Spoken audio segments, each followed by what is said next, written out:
He said it again. "Why don't you cover that scar?" My brother's voice cut through the dinner chatter like a blade through glass. Before I could answer, my aunt snorted. "No one wants to see that, dear. She loves the attention." I said nothing. I just kept slicing my steak, slow, deliberate, letting the knife scrape the porcelain plate. Then her husband, the retired colonel, saw my arm. His eyes froze. His fork clattered. "Operation Ironstorm, ma'am?" The entire table fell silent. My aunt's jaw dropped. My brother went pale. And for the first time in years, I smiled.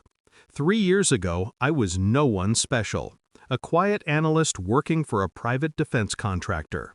I believed in rules, in loyalty, in the chain of command. Then I met him, Mark, my supervisor, charismatic, sharp, a man who made people believe in him. He taught me how to think like a soldier, how to see the battlefield in boardrooms. He said, "You've got instincts, Elise. You'd make a hell of a strategist." I believed him. I believed everything. He was married, but separated. That was the first lie. Then came the second, the confidential project he needed my clearance for. I gave him access. I trusted him. He used my credentials to move millions through shell accounts. When the investigation began, I was the one holding the knife. He vanished, left me to burn. They called it a security breach. I called it betrayal. I didn't cry, not once. I went silent instead. People mistake silence for weakness. It isn't. It's recalibration. When I was suspended, I used the time to study. Every transaction, every false name, every encrypted file. I traced his trail through the dark web, through offshore banks and dead companies. He'd built an empire on stolen intelligence, weapons data, black ops logistics. He wasn't just a thief, he was a traitor. I didn't report it, I repurposed it. I built a new identity, a ghost with a digital signature. The same system he created, I inverted it. I became his shadow. Every deal he made, I was there first. Corrupting data, rerouting money, feeding intel to silent partners I never named. They called it Operation Ironstorm, an anonymous cyber strike that took down a dozen illegal networks in one night. They never knew it was one woman, the scapegoat he abandoned. 2 years later, I heard my aunt mention his name at a family dinner. "Mark's done so well for himself," she said, slicing her roast. "He's consulting for some defense firm now. Such a good man." I kept eating, quietly. That night, I sent one email, from a terminal that no longer existed. Subject line, Ironstorm Field Debrief.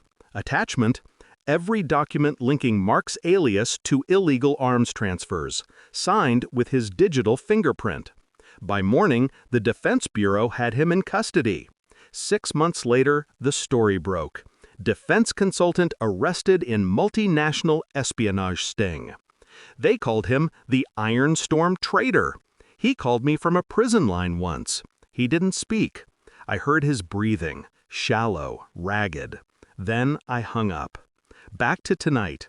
The colonel's words still hang in the air. "Operation Ironstorm, ma'am?" I nod once, slowly. He straightens. Then, "That scar, you were there."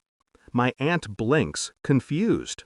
"She was part of the cyber counterstrike," the colonel says, almost reverent. "The one that dismantled half the illegal weapons trade in Europe." My aunt swallows hard. Her husband, the retired officer who'd mocked me for years, looks at me differently now. I roll down my sleeve, covering the faint burn scar on my wrist, the one from the power surge that nearly fried me the night of the operation. "It's just a mark," I say. "Reminds me to finish what I start." The colonel nods. "You did your duty." My brother shifts uncomfortably. "You never told us." I look him in the eye. Some wars aren't fought for medals. Silence. The kind that tastes like guilt, like understanding, finally earned. I pick up my wine. "Excuse me," I softly, rising from the table. "I have a report to file." As I walk past the window, I see my reflection.